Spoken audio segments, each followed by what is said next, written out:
Lumaki si Susan na may pusong puno ng kabaitan, pagiging mapagbigay at malasakit sa kapwa.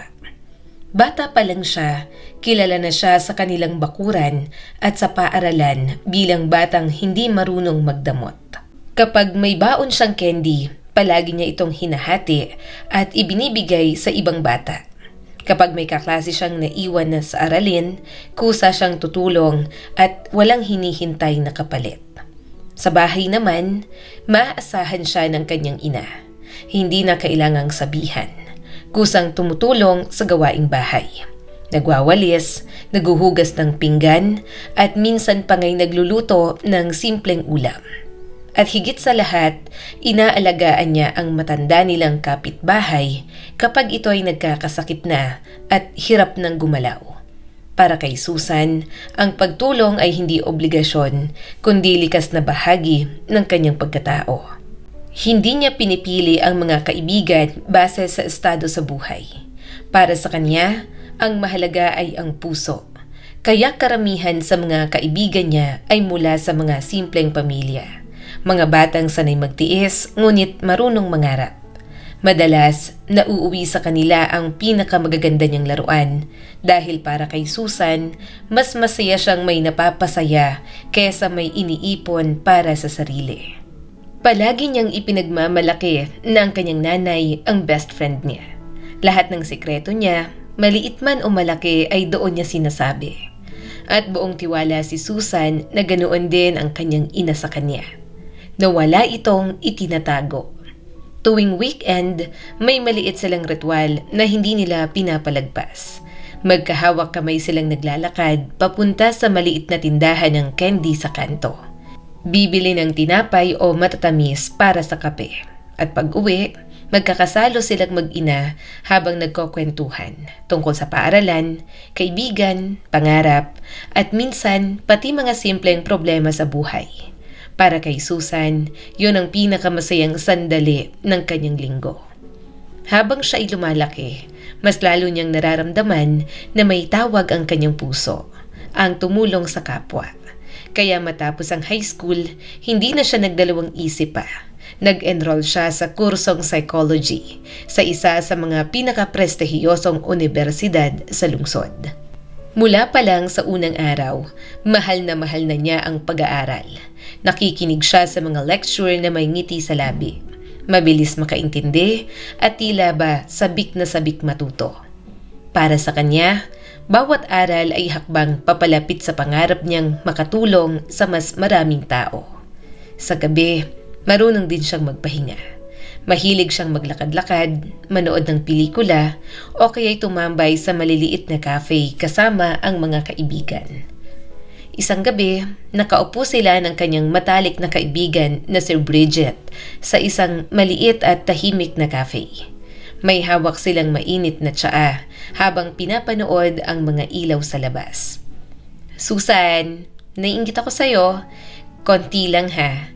Sana wag kang magalit," biglang sabi ni Bridget at may bahid ng lungkot sa boses. "Bakit naman?" tanong ni Susan at naguguluhan. "Ang swerte mo sa magulang mo. Ang tatay mo professor, ang nanay mo doktor sa ospital. Samantalang ako..." Huminto sandali si Bridget saka napabuntong hininga. "Ang tatay ko, field artist, lasinggero, lampas 50 na pero naghahanap pa rin daw ng sarili. Palaging sinasabi na hindi raw siya kinikilala ng mundo bilang henyo. Nanay ko naman, dating model. Pero ngayon, puro reklamo na sinayang daw niyang pinakamagandang taon ng buhay niya sa tatay ko." Humigop siya ng tsaa habang nanginginig ang kamay. "At ako, isa rin akong talunan. Nababagot ako sa eskwela. Ayoko ng kursong kinukuha ko. Hindi ko makita ang kinabukasan ko. Parang walang liwanag sa dulo ng tunnel." Biglang nakaramdam ng hiya si Susan. Noon niya lang napagtanto na habang masaya siyang nagkukwento ng sarili niyang buhay, may mga kaibigan pala siyang tahimik na nasasaktan. Gusto niyang magsabi ng mga salitang pampalakas ng loob, pero tila nawala ang lahat ng tamang salita. Matapos ang ilang segundong katahimikan, mahina niyang tinanong, "Paano si Elton? Mabait naman siya, 'di ba? Bakit hindi mo siya pakasalan? makakaalis ka sa bahay ninyo. Napasinghal si Bridget. Akala mo ba, mapipilit ko siyang pakasalan ako? At saka saan kami titira? Wala kaming bahay, wala kaming pera. Ulila siya, mahirap din. Alam niya naman yun. Kaya paulit-ulit niyang sinasabi na pakakasalan niya na lang ako kapag yumaman siya. Pero Susan, pakiramdam ko, hindi na mangyayari yun. Tumingin siya kay Susan na parang ito pa ang may kasalanan ng lahat. Biglang tumayo si Susan. Tigilan mo na yung kalungkutan mo, hindi yan makakatulong. Matatanda ng mga magulang mo, hayaan mo silang mabuhay sa paraan na gusto nila. Ikaw at ako, mag-shopping tayo. Gabi na Susan, tsaka wala akong pera. Mahinang sagot ni Bridget. Hay nako, hindi pa huli ang lahat. Tara na, ngayon na, masiglang sabi ni Susan. Magkasabay silang lumabas ng cafe, nilalanghapang malamig na hangin ng gabi. Dumiretso sila sa shopping center. Bukas pa ang ilang tindahan. Sinubukan nila ang mga bota, mga usong bestida, at mga bagong coat. Lahat ay bagay sa kanilang payat at dalagang pangangatawan. Pero may isang damit na agad umagaw ng pansin. Isang eleganteng coral na bestida. Simple pero mapangahas na parang ginawa para sa isang reyna.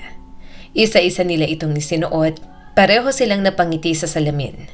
Nang si Susan na ang huling sumukat, umikot siya sa harap ng salamin at hinahangaan ang kanyang figura. Bagay na bagay sa'yo, sabi ni Bridget. Pero magkano?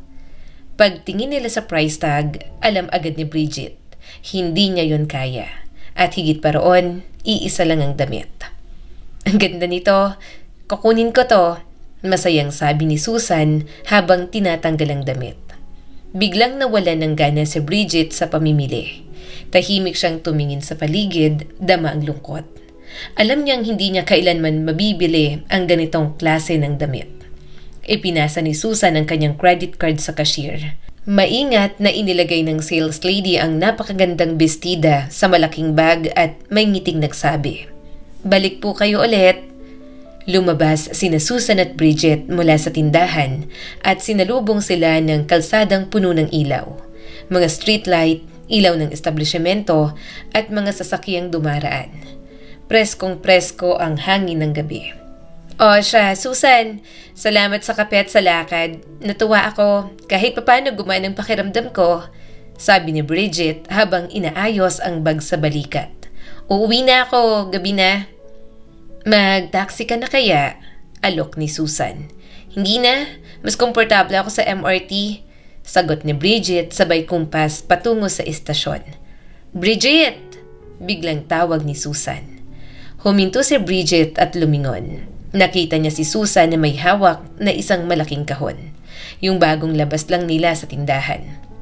Ano yan? Tanong ni Bridget, nag-aalangan pang tanggapin ang kahon. Napatawa si Susan. Huwag kang ganyan. Yan ang dress kanina. Akala mo ba binili ko yun para sa sarili ko? Napatulala si Bridget. Sa'yo yan. Kunin mo. Bagay na bagay sa'yo. Isuot mo sa date nyo. Siguradong pakakasalan ka na ni Elton. Parang natunaw ang dibdib ni Bridget. Tinanggap niya ang kahon at mahigpit na niyakap si Susan. Kumislap ang luha sa kanyang mga mata. Salamat. Nahihiya ako. Hindi ko alam kung paano ko tatanggapin ang ganitong regalo. Pero alam kong galing to sa puso mo. Mahina niyang sabi. Ngumiti naman si Susan. Siyempre, galing sa puso. Best friends tayo, 'di ba? Sige, paalam na muna. Kita tayo ulit, sabi ni Bridget. Ingat at salamat ulit. Nakangiting tugon naman ni Susan. Bumaba si Bridget sa estasyon, yakap-yakap ang kahon na para bang hawak niya ang isang pangarap. Sa isip niya, napakaswerte niya sa kaibigang katulad ni Susan. Hindi na siya maiinggit kailanman. Ang hiling na lang niya ay ang kaligayahan nito. Sa kalagitnaan ng linggo, nag-usap muli ang magkaibigan sa telepono. Bridget, hindi ka maniniwala. Ipinahiram sa akin ni Papa ang luma niyang kotse. Magpa-practice akong magmaneho. May lisensya naman ako. Bihira lang talaga ako mag-drive. Masayang balita ni Susan. Ipapaayos ko muna tapos ano sa tingin mo? Tara sa rest house ng parents ko sa Sabado. Parang sa pelikula, nagda-drive, kumakanta, masaya. Nag-atubili si Bridget. Magandang idea yan, pero Susan, hindi ka pa naman sanay mag-drive. At alam mo naman sa mga pelikula, minsan malungkot ang ending. Tumawa si Susan. Relax ka lang. Hindi ko naman ipagpapalit ang preno sa silinyador. Sabado 8 a.m. susunduin kita.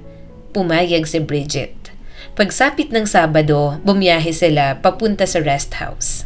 Maingat magmaneho si Susan. Sobrang ingat nga, pero halatang baguhan pa rin. Gayunpaman, masaya sila. Kumakanta, nagtatawanan, at paminsan-minsan ay kumakaway pa sa mga sasakyang kasabay nila sa daan. Hanggang sa biglang huminto ang kotse. Nagkatinginan sila, bumaba, sinilip ang makina.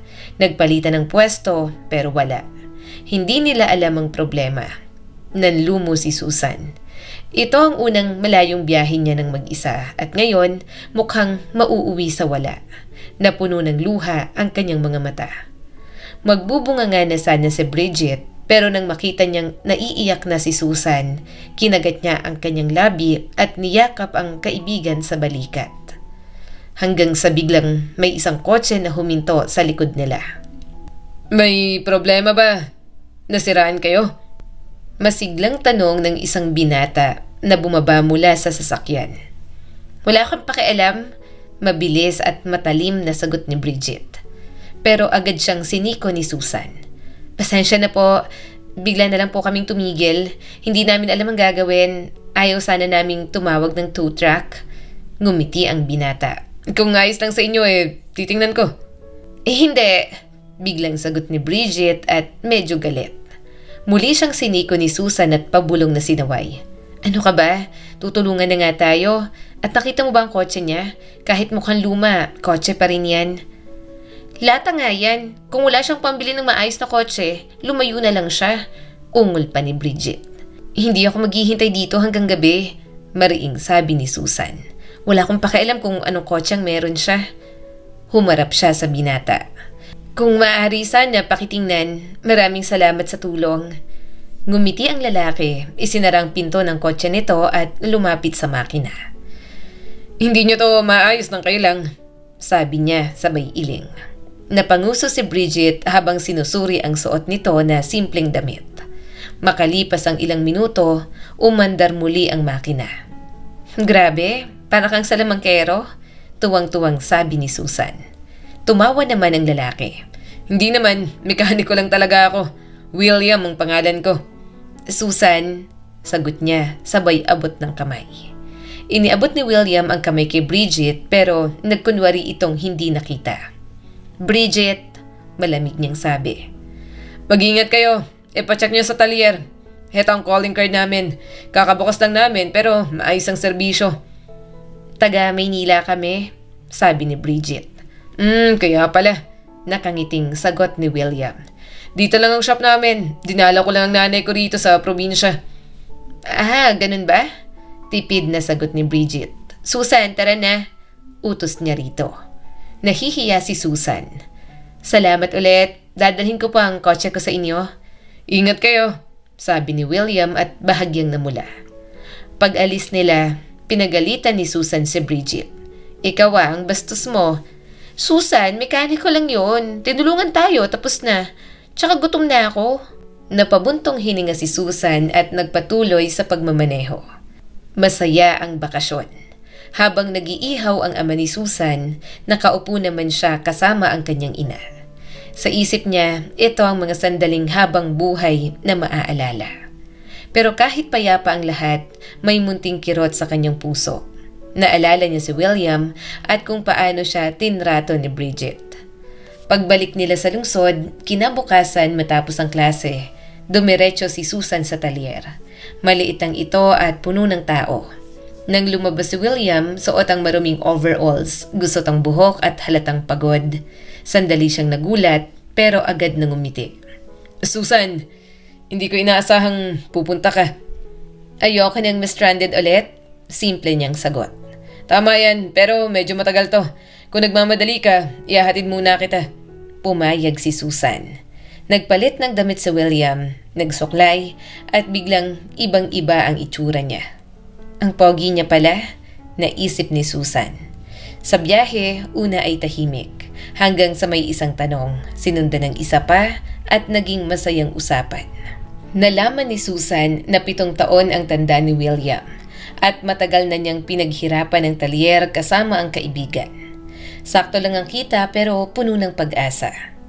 Mahilig si William sa horseback riding at pangarap niyang makabili ng sariling kabayo balang araw. Pagdating sa bahay ni Susan, hindi pa rin sila makababa ng sasakyan. Tuloy pa rin ang kwentuhan.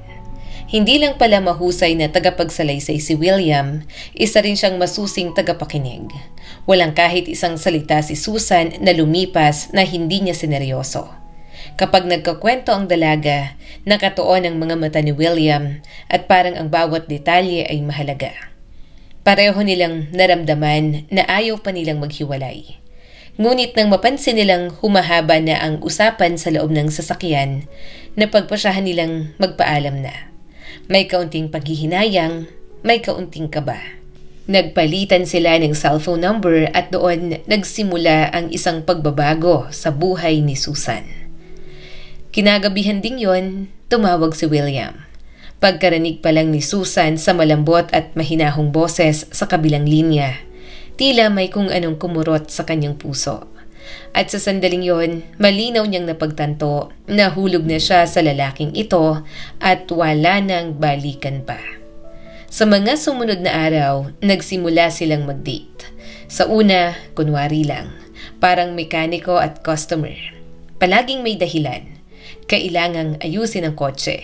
May titingnan pa sa makina. Pero kalaunan, natawa na lang sila sa sarili nila. Walang saysay ang pagpapanggap. Kaya tuluyan na silang nag-date bilang magkasintahan. Lalong minahal ni Susan si William habang mas nakikilala niya ito. Isa siyang mabuting tao, may lalim ang pag-iisip at may magandang kaluluwa. Mahusay siyang kausap, maraming kwento tungkol sa buhay, trabaho at mga taong nakilala niya. At higit sa lahat, may banayad siyang sense of humor. Minsan, natatawa si Susan sa mga biro nito. Minsan tuloy ay sumasakit na ang kanyang tiyan at pisngi. Isang araw, niyaya siya ni William na mag-horseback riding. Dinala siya sa isang stable at ipinakilala ang mga kabayo at tinuruan siyang sumakay. Kinabahan si Susan sa una pero nang masanay, nahulog din ang loob niya sa karanasang yon. "Pangako mo sa akin, lagi mo akong dadalhin dito," sabi niya kay William nang nakangiti. "Pangako," sagot ng binata. Araw-araw, mas lalo pang minamahal ni Susan si William. May nadidiskubre siyang bago sa kanya at sa tuwing papasok siya sa universidad, napapansin niyang ang mga kaklase niyang naka-branded na damit, may mamahaling sasakyan at mayayabang na postura. Tila walang-wala kumpara sa simple pero tapat na lalaking minamahal niya. May mga manliligaw na sumusubok lumapit kay Susan, pero lahat ay kanyang tinanggihan. Tapat siya kay William at si William naman, hindi niya maunawaan kung paanong ang isang maganda, edukada at may kayang babae ay umiibig sa isang lalaking kagaya niya. Matagal na hindi sinabi ni Susan kay Bridget ang tungkol sa relasyon nila ni William. At nang sa wakas ay sinabi niya, agad niya itong pinagsisihan. "Sino?" Gulat na tanong ni Bridget. "Yung mekanikong yun sa highway?" "Susan, baliw ka ba? Sumakay ka sa kalawangin niyang kotse? Iyaw, kadiri kaya." "Bridget, sobra ka naman. Hindi siya mahirap, may negosyo siya. Hindi lang siya gumagastos sa luho ngayon," paliwanag ni Susan. "Susan, ang naive mo. Kahit si Elton may maayos na kotse." "Hindi man bago, pero hindi ako nahihiyang sumakay doon," patuloy pa ni Bridget. Napabuntong hininga si Susan. Pagod na siyang ipaliwanag na hindi pera ang sukatan ng tao. "Kilala mo bang mga magulang niya?" tanong ni Bridget. "Hindi pa. Hindi rito nakatirang nanay niya. Matanda na raw at bihira siyang mabisita dahil sa trabaho," sagot ni Susan. Sana hindi naman lasinggera o kung ano," pahapyaw na komento ni Bridget. "Ay tigilan mo yan, normal ang nanay niya, nagkaanak lang siya ng late." Napakilala mo na ba siya sa parents mo? Hindi pa. Gets ko na. Nahihiya ka siguro. Biglang nag-init ang ulo ni Susan. Hindi ako nahihiya. Ipapakilala ko siya bukas. Tingnan natin. Nakangising sagot ni Bridget. Masayang pumayag si William na makilala ang mga magulang ni Susan, kahit kinakabahan siya ng todo. Pinili niya ang pinakamainam na polo, nag-isip kung anong bulaklak ang babagay sa nanay ni Susan, at kung anong klase ng inumin ang dadalhin para sa ama. Ngunit wala pala siyang dapat na ipag-alala. Mainit ang pagtanggap sa kanya ng mga magulang ni Susan. Magalang, mabait at bukas ang loob. Maayos ang usapan at puno ng ngiti at respeto. Masaya si Susan, tinanggap ng pamilya niya ang lalaking mahal niya. Pagkaalis ni William, niyakap siya ng kanyang ina. Ma, sa tingin mo kay William? Hinaplos ng ina ang kanyang likod. Mabuti siyang tao, pero masyado siyang simple para sa'yo at mahirap. Mas bata ka kaysa sa kanya. Lilipas din yung paghanga mo. Balang araw, gugustuhin mo ng lalaking may estado. At kapag iniwan mo siya, masasaktan siya. Baka tuluyan pang masira ang buhay niya. Gusto mo ba yon? Ma, pati ikaw? Si Bridget na nga eh. Galit na sabi ni Susan. Nagkasabwat ba kayo? Hindi, praktikal lang ako. Mahinahong sagot ng kanyang ina. Hindi ako interesado sa pagiging praktikal. Mahal ko si William at nag-propose na siya sa akin. Nanlaki ang mata ng ina. Tahimik namang nagtanong ang kanyang ama. At ano ang sagot mo, anak? Oo, pumayag ako. Buong tapang na sagot ni Susan. Ngumiti ang kanyang ama. Magaling, mabuting lalaki si William at suportado kita. Sumimangot ang kanyang ina. Richard, lagi ka nalang ganyan. Kapag may ginawang hindi praktikal ang anak mo, kinukonsinti mo. Ngumiti lang ang ama at hinalikan ang noo ng asawa. Mahal, kilala natin ang anak natin. Hindi siya nag-aral ng psychology para lang sa grado. Marunong siyang kumilatis ng tao. Sigurado kung tama ang pinili niya. Ngunit sa kabila ng lahat, hindi pa tapos ang laban. Hindi handang sumuko ang ina ni Susan. At kinabukasan, dumiretso siya sa talyer ni William. Kinabukasan, pagdating ni Mrs. Cortez sa talyer at makita si William na suot ang mamantikang overalls na pabuntong hininga siya. Oo, sa isip niya. Hindi ito ang lalaking gusto kong mapangasawa ng anak ko. Ma'am, hindi ko po inaasahang makikita ko kayo rito. Magkape po muna kayo. Magalang na alok ni William. Ngumiti ang babae, maayos pero malamig. Salamat William, hindi na. Nandito ako para makipag-usap. Huminga siya ng malalim. Maganda ang naging gabi natin kahapon. Napakaganda ng mga bulaklak na dinala mo. Huwag mo akong intindihin ng masama. Wala akong personal na galit sa'yo.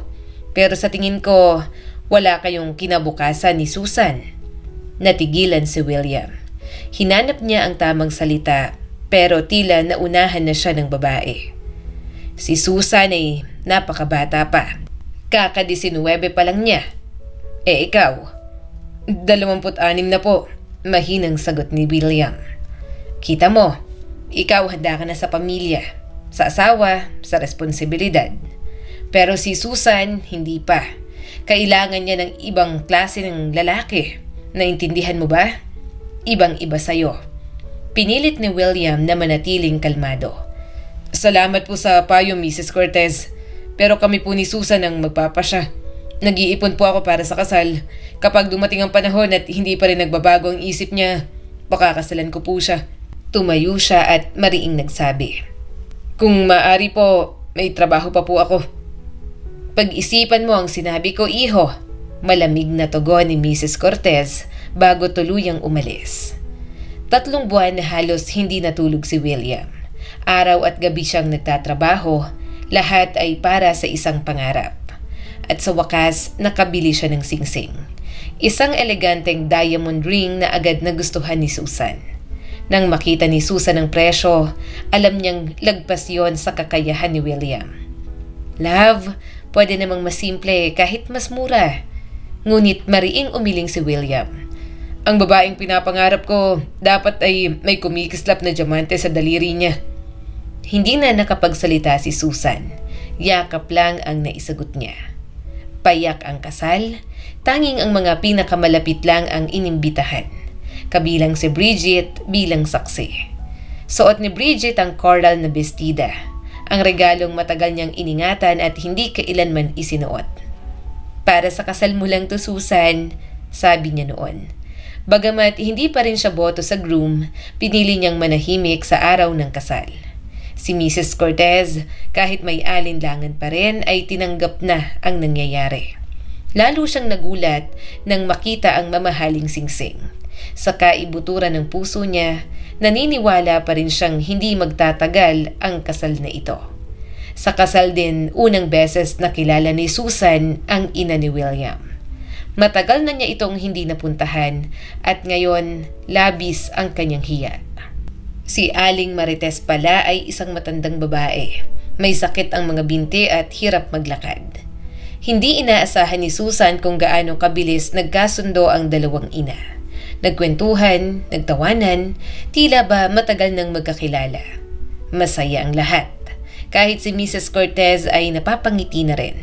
Ang ama ni Susan ay paulit-ulit na tinatapik ang balikat ni William. Magpupunta tayo sa pangisda. Ipagluluto kita ng sinigang na isda at mapapadami ang kain mo.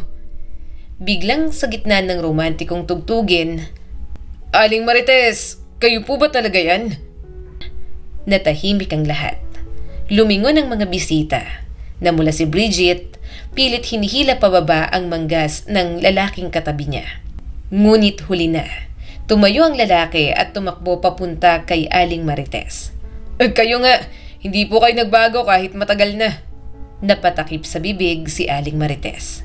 Elton, Diyos ko, ang laki mo na. Isa ka ng ganap na lalaki. Nagulat si Mrs. Cortez. Sandali, magkakilala kayo? Oo naman po, masiglang sagot ni Elton. Si Aling Marites ang naging tagapag-alaga ako sa ampunan. Siya ang pinakamabait dun. Huminga siya ng malalim at idinugtong. At siya rin ang babaeng umampon sa isang batang lalaki. Biglang nanlamig ang paligid.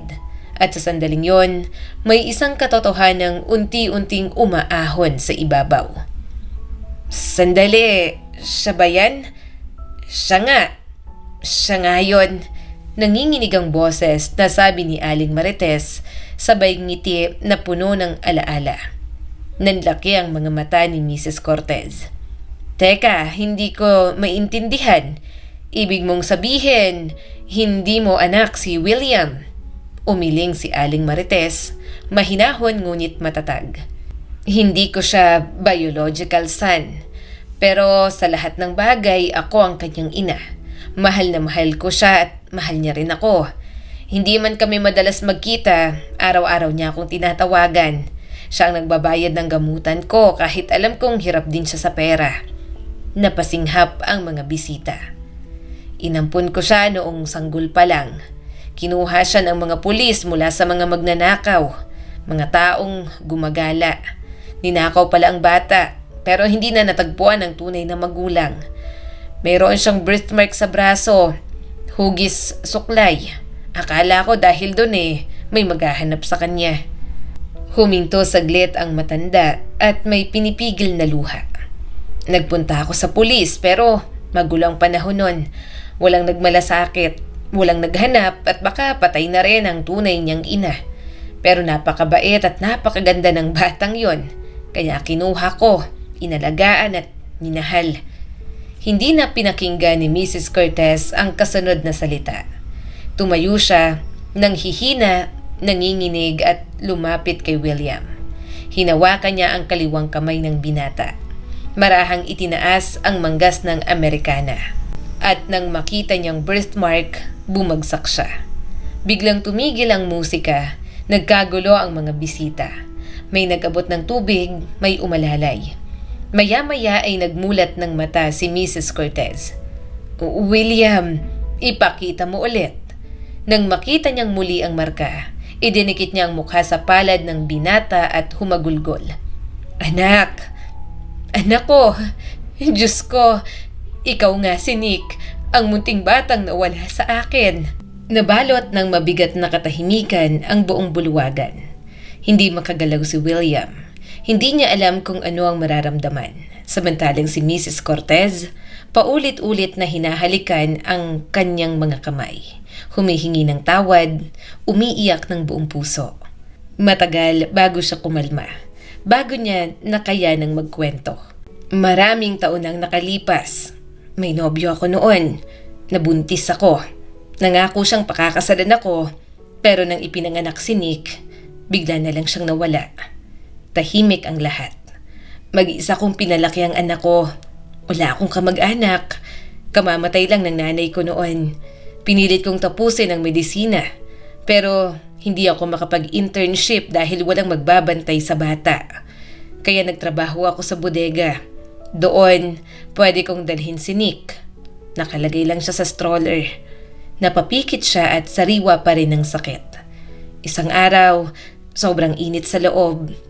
Umiiyak siya ng umiiyak, kaya inilabas ko siya sa bakuran para makalanghap ng hangin. Walang taong pumupunta ron kaya akala ko ay ligtas. Biglang nag-iba ang kanyang boses.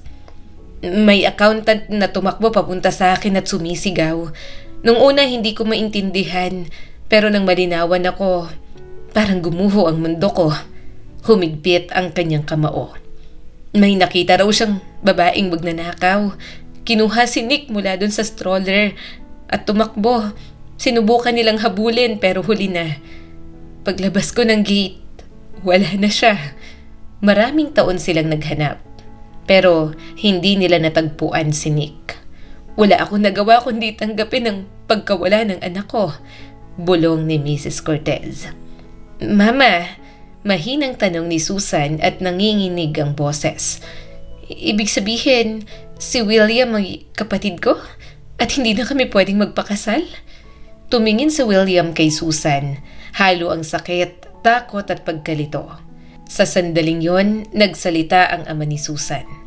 Pilit niyang pinananatiling kalmado ang tinig. Sandali lang. Walang kasalanan dito. Tumahimik ang lahat. Bago ko nakilalang nanay mo, may asawa ako. Mahina ang puso niya. Pinayuhan na ng doktor na huwag magbuntis. Pero pinili pa rin niyang manganak. Huminga siya ng malalim. Namatay siya sa panganganak at sinisi ko ang anak ko. Ayoko siyang alagaan pero may isang babaeng pediatrician sa ospital. Siya ang umakay sa akin. Pinatayo niya ako ulit at tinuruan ako kung paano maging isang ama. Tumulo ang luha sa mata ni Susan.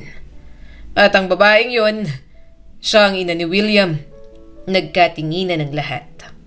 Nagpakasal kami makalipas ang 2 taon. Naging pamilya kami. Wala na kaming naging anak. Dahil sa stress, hindi na muling nagbuntis si Cecilia. Humawak siya sa kanyang kamay. Pasensya ka na, Susan.